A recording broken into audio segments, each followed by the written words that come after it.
के इस सर्वोच्च बलिदान से ही देश आजादी के 76 साल पार कर विश्व में अग्रणी भूमिका निभाने के लिए जा रहा है। वो बलिदानियों के परिवारजनों का भी मैं मनपूर्वक धन्यवाद करना चाहता हूं कि आपने जिस धैर्य के साथ, जिस वीरता के साथ, उत्साह के साथ आपके परिजनों को देश की सुरक्षा के लिए भेजा और उनके सर्वोच्च बलिदान को ये देश, ये सदन, ये देश की 140 करोड़ की जनता कभी भुला नहीं सकती। मान्यवर गृह मंत्रालय एक प्रकार से देखा जाए तो बहुत विषम परिस्थिति में काम करता है, क्योंकि कानून और व्यवस्था का जिम्मा हमारे संविधान ने राज्यों पर रखा है। सरहदी सुरक्षा, आंतरिक सुरक्षा, ये सारे विषय गृह मंत्रालय के अंतर्गत आए और ये उचित ही निर्णय है, इसमें कोई बदलाव की जरूरत भी नहीं है। परंतु कानून और व्यवस्था का जिम्मेदारी जब राज्यों का होता है, तब अब 76 साल के बाद ऐसी परिस्थिति खड़ी हुई है कि कई प्रकार के क्राइम राज्य की सीमा तक सीमित नहीं होते, वो अंतर राज्य भी होते हैं, बहुराज्यीय गुनाह भी होते हैं, जैसे नारकोटिक्स है, साइबर क्राइम है, जैसे संगठित अपराध की गैंगे हैं, जैसे हवाला है। ये सारे अपराध कोई एक राज्य की सीमा में नहीं होते और कई अपराध ऐसे होते हैं जो देश की सीमा के बाहर से भी हमारे देश में किए जाते हैं। और इस सबको देखते हैं तो समयानुकूल तरीके से गृह मंत्रालय में परिवर्तन होना बहुत जरूरी होता है। और मैं बहुत गर्व के साथ कहता हूं कि 10 साल में नरेंद्र मोदी जी ने कई सालों के परिवर्तन जो नहीं किया गया था उसको एक साथ कर राष्ट्रीय सुरक्षा को सुनिश्चित करने का काम किया। और जितने भी चैलेंजेस खड़े हुए थे, समयानुकूल परिवर्तन न करने के कारण वो सारी चुनौतियों को टेक्नोलॉजी का उपयोग कर दृढ़ राजनीतिक इच्छा शक्ति का उपयोग कर एक मजबूत विधायी खाका खड़ा कर और हमारे सुरक्षा कर्मियों का हौसला की बढ़ोतरी कर इसको भरने का प्रयास नरेंद्र मोदी जी के नेतृत्व में 10 साल में हुआ है। और मैं मानता हूं कि ये प्रयास के बाद भी कई चीजें ऐसी होती हैं जिनके बारे में कई सदस्यों ने मुद्दे भी उठाए हैं, मैं इसका भी जवाब दूंगा। मान्यवर, जब गृह मंत्रालय की चर्चा होती है तब हमारे देश में 2014 के पहले से जब नरेंद्र मोदी सरकार चुनकर आई तब कई सारे लेगेसी इश्यूज हमें मिले। ये देश की सुरक्षा, इस देश का विकास, इस देश का सार्वभौमत्व भी 3 बड़ी समस्याओं के कारण हमेशा चैलेंज होता रहा, इसको चुनौतियां मिलती है। और ये 3 नासूर करीब 4 दशक से देश की शांति में खलल डालते रहे, देश की सुरक्षा पर सवालिया निशान लगाते रहे, देश के विकास के गति को अवरुद्ध करते रहे और देश की पूरी व्यवस्था को कई बार तो हास्यास्पद भी बना दिया। मान्यवर, 3 नासूर थे, जम्मू कश्मीर की समस्या, वहां टेररिज्म की समस्या, वामपंथी उग्रवाद जो तिरुपति से पशुपतिनाथ का स्वप्न देखते थे, और तीसरा समस्या था उत्तर पूर्व का उग्रवाद, नॉर्थ ईस्ट का उग्रवाद। इन 3 समस्याओं का टोटल लगाएं तो लगभग 92,000 इस देश के नागरिक 4 दशक में मारे गए मान्यवर। और एक तीनों समस्या के संपूर्ण उन्मूलन के लिए एक सुनियोजित प्रयास कभी नहीं हुआ था, जो नरेंद्र मोदी जी ने चुनकर आने के बाद।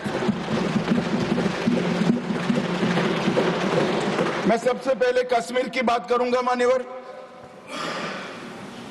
कश्मीर में हम सब जानते थे कि पड़ोसी देश से आए दिन आतंकवादी घुसते थे, यहां बम धमाके करते थे, हत्याएं करते थे। एक भी त्योहार ऐसा नहीं होता था जो चिंता के बगैर जाता था। और केंद्र सरकारों का रवैया लचीला होता था, चुप्पी साध जाते थे, बोलने में डर लगता था, कोई दुविधा भी थी, शायद वोट बैंक का भी डर था। नरेंद्र मोदी जी के आने के बाद आतंकवाद के खिलाफ जीरो टॉलरेंस की नीति प्रधानमंत्री की ने। हमारे आने के बाद भी हमले हुए, उरी पर हुआ, पुलवामा पर हुआ। पहले हमले होते थे, कुछ नहीं होता था, कोई कुछ नहीं बोलता था, जवाब नहीं दिए जाते थे और लोग भूल जाते थे। दिल्ली के अखबारों में कोने में कहीं छपता था, आज 7 लोग शहीद हो गए, मारे गए, बम धमाका हुआ।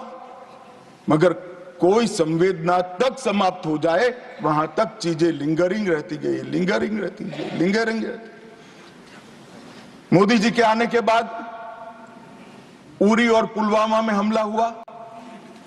10 ही दिन में पाकिस्तान के घर में घुसकर सर्जिकल स्ट्राइक और एयर स्ट्राइक कर जवाब दिया।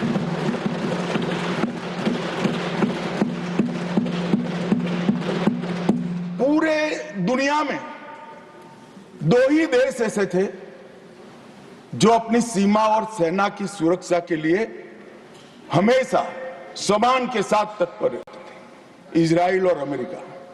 वो 2 देशों की सूची में मेरे महान भारत का नाम जोड़ने का काम नरेंद्र मोदी, और वहीं से शुरू हुई आतंकवाद के खिलाफ जीरो टॉलरेंस की नीति। मान्यवर, हम सब जानते हैं धारा 370 कश्मीर के अलगाववाद का मूल था। हम भी कभी अलग हो सकते थे, ये भाव के बीच धारा 370 के अंदर डाले गए थे। मगर हमारे संविधान निर्माताओं का भी मैं बहुत मनपूर्वक धन्यवाद करना चाहता हूं, बड़े दूरदर्शी थे। उन्होंने इसको टेम्पररी बनाया था और धारा 370 को हटाने का बीज भी धारा 370 में ही डाल दिया गया। मगर राजनीतिक मजबूरी, वोट बैंक की पॉलिटिक्स, हमारे पुरखों ने धारा 370 डाली है, हम नहीं हटाएंगे, ऐसी जिद धारा 370 को लेकर चलती रही, कई सालों तक चली। और मान्यवर, यही सदन में 5 अगस्त 2019 में मोदी जी ने धारा 370 को समाप्त। हमारे संविधान निर्माताओं का वो स्वप्न कि एक देश में 2 प्रधान, 2 विधान, 2 निशान नहीं होंगे, कैसे हो सकता है? देश में एक ही प्रधानमंत्री हो सकता है, देश का एक ही संविधान हो सकता है और देश का झंडा भी एक हो सकता है। कैसे एक देश में 2 विधान, 2 प्रधान, 2 निशान हो सकते? मगर चलाए गए, सालों तक चलाए गए और 5 और 6 अगस्त 2019 को इस देश में एक विधान, एक प्रधान और एक निशान का नया दौर, और वहीं से शुरू हुआ कश्मीर को हमेशा के लिए भारत के साथ एकरूप करने की प्रक्रिया। सबसे पहले डोगरी, हिंदी और उर्दू को राज्य की भाषा का स्टेटस दिया गया। मान्यवर, भ्रष्टाचार रोकने के लिए कोई एंटी करप्शन ब्यूरो की वहां रचना ही नहीं थी, क्योंकि रोकना ही नहीं चाहते थे। इतने सालों के बाद एंटी करप्शन ब्यूरो वहां बना, देश के सारे कानून वहां स्वीकार कर लिए गए चाहे महिलाओं के अधिकार का हो, दलितों के अधिकार का हो, आदिवासियों के अधिकार का हो, बच्चों के अधिकार का हो, ये सारे कानून वहां स्वीकार कर लिए गए।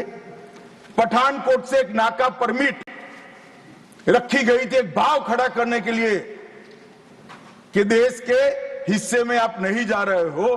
पठानकोट की नाका परमिट को नरेंद्र मोदी जी ने समाप्त कर दिया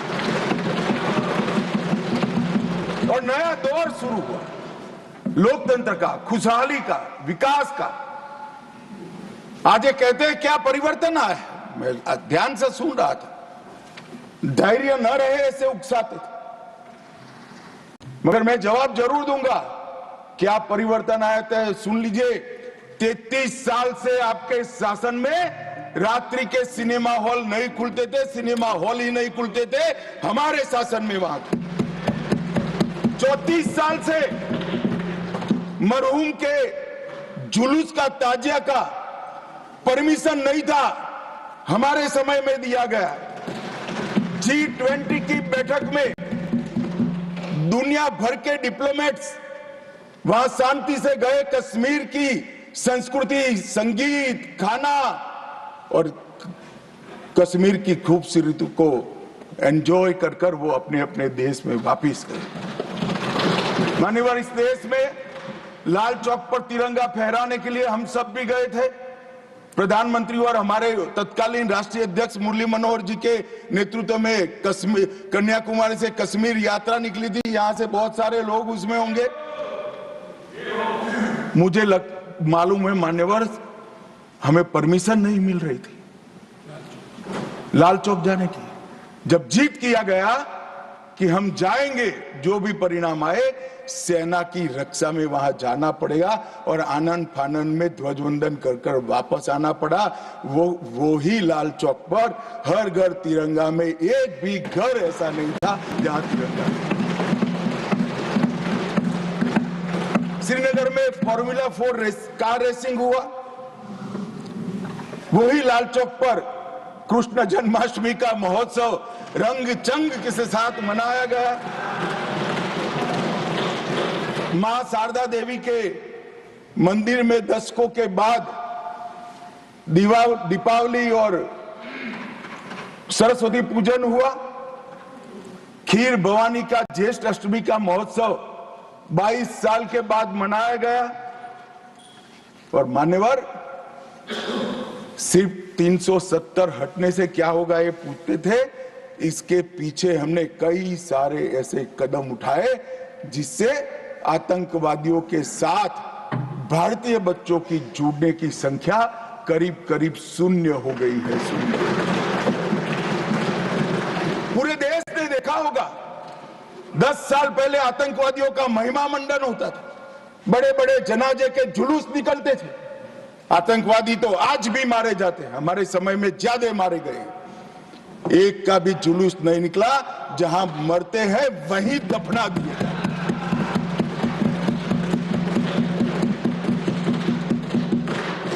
कोई आतंकवादी बन जाता था, उनके परिवारजन बड़े शौक से सरकारी नौकरी करते थे, तंत्र चलाते थे।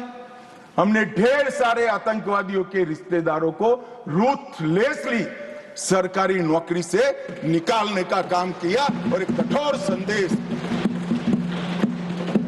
बार काउंसिल में उनके समर्थक बैठे थे, केस नहीं कर सकते थे, हड़तालें हो जाती थी। जो समर्थक बैठे थे वो सभी या तो दिल्ली की जेल में है या श्रीनगर की जेल में है। मान्यवर,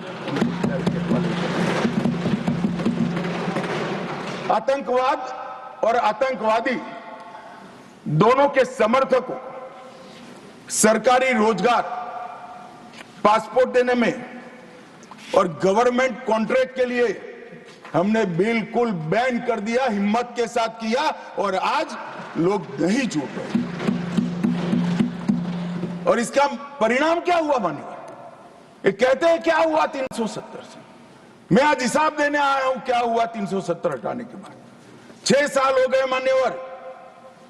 2004 और 14 दोनों के बीच में जो कुल घटनाएं थी टेररिज्म की, 7,200 से 17 से घटकर 2,242 तक। मैं 10 साल की कहता हूं, अंतिम 6 साल की नहीं कह रहा। मृत्यु टोटल जो था उसमें लगभग कुल मृत्यु में 70% की कमी आई। नागरिकों की मृत्यु में 81% और सिक्योरिटी फोर्सेस की मृत्यु में 50% की कमी आई है। मान्यवर, ये बताता है कि आतंकवाद कम हुआ है।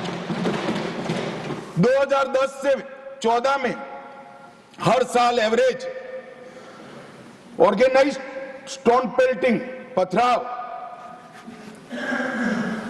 2654 के एवरेज से हुए। 24 में एक भी करने की किसी की हिम्मत नहीं। ऑर्गेनाइज्ड हड़ताल 132 हुई, आज किसी की हिम्मत नहीं है, एक भी हड़ताल नहीं होती है। स्टोन पेल्टिंग में नागरिकों की मृत्यु 112 और जख्मी 6,000 हुए थे। अब स्टोन पेल्टिंग ही नहीं है तो मृत्यु या जख्मी होने का सवाल